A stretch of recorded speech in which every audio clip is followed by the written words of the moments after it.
Mahigit 100,000 na mga pamilya mula sa mga probinsya ng Albay, Sorsogon at Northern Samar ang inilikas dahil sa pananalasa ng Bagyong Nona. Batayan sa pinakahuling datos ng NDRRMC o ng National Disaster Risk Reduction and Management Council. Sa Maynila, pinalilikas na ang mga nakatira malapit sa Manila Bay para makaiwas sa disgrasya. May live report si Susan Enriquez. Susan? Jessica, bagamat hindi pa lubos na nararamdaman ang epekto ng Bagyong Nona dito sa Metro Manila, iba't ibang klase paghahanda na ang ginagawa para makapaghanda sakaling lumakas nga itong Bagyong Nona. Kabilang na dito ang mga nakatira dyan sa baybayin ng Manila Bay sa lungsod ng Maynila. Hindi man direktang tatama ang mata ng bagyo sa Metro Manila, panigurado naman daw na mararamdaman ang epekto nito. Kaya bilang paghahanda, inabisuhan na ng Manila Disaster Risk Reduction and Management Council ang lahat ng nakatira sa tabi ng Manila Bay sa posibilidad ng paglikas. Sa Baseco, Tondo, malakas na ang alon kaninang hapon. Kaya si Aling Rosalinda, dinalian na ang trapal ng kanyang bahay. Nagbabalot na rin siya ng mga pwedeng dalhin sa evacuation center. Inihanda na po namin. Tapos may naiiwan ba dito? Meron po. Sino? Yung mister ko. Pag lumakas na, punta kami doon. Kasi sinusundo kami dito sa mga barangay.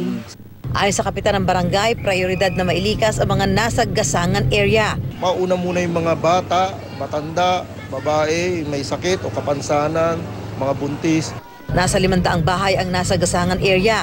Karamihan sa mga estruktura masyado ng peligroso, lalo kung hahampasin pa ng malalaking alon. Karaniwan naman problema tuwing may bagyo ang paghikayat sa mga residenteng iwan pansamantala ang kanilang mga tahanan. Walang maiiwan sa bahay nila, baka manakawan.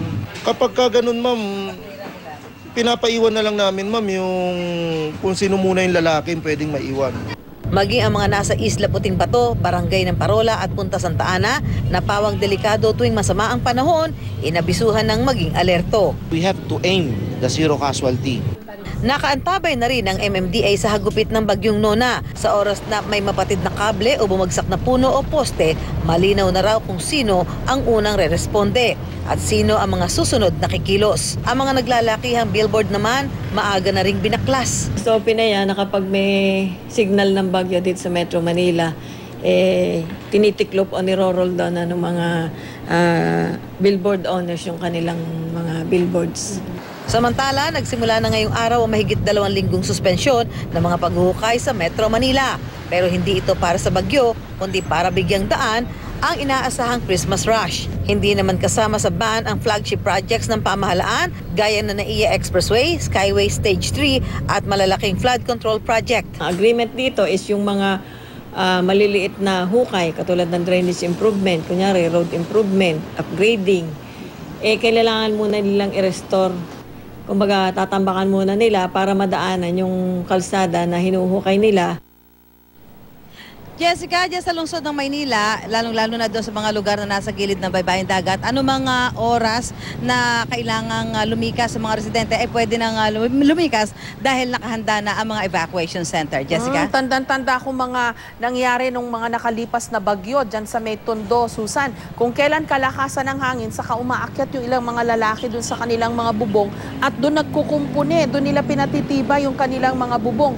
Baka pwede nilang gawin yan bago pa dumating yung bagyo, no? Kasi alam nyo naman na over 100 kilometers per hour yung lakas ng hangin. Alam na natin na malakas ang ulan na dala nito. Baka pwede ngayon palang umpisahan nyo na po yung pagkukumpune nung inyong mga bubong kapag ka medyo lumilipad-lipad na ganyan, di ba? Yeah, tama ka dyan, Jessica. At yun naman ang ibinigay na paalala ng mga barangay officials sa mga lugar na napuntahan natin kanina, lalong-lalo na dyan sa may Baseco, na habang wala pa dito talaga yung lakas nitong Bagyong Sinona, ayusin na yung mga dapat ayusin, yung paglalagay ng mga pabigat sa kanilang mga bubong ng bahay, yung pagtatali ng mga tarapal, yung mga dapat na nilang gawin at huwag na nilang isabay ito kapag nandito na yung bagyo. Pero siyempre, ang pinagdarasal natin, Jessica, sana nga ay hindi na pumunta pa o tumaas pa ang babala ng bagyo dito sa Metro Manila para naman kahit paano makaiwas na rin tayo sa mga perwisyon maaari pang idulot nito sa mga kababayan natin, lalong-lalo na nga yung mga nakatira dyan sa may baybayin ng Manila Bay. Jessica? May tsansa naman daw na hindi na siya aakyat ng truck, pero mas maganda pa rin yung handa tayo lagi. I am ready. Maraming salamat sa iyo at ingat, Susan Enriquez.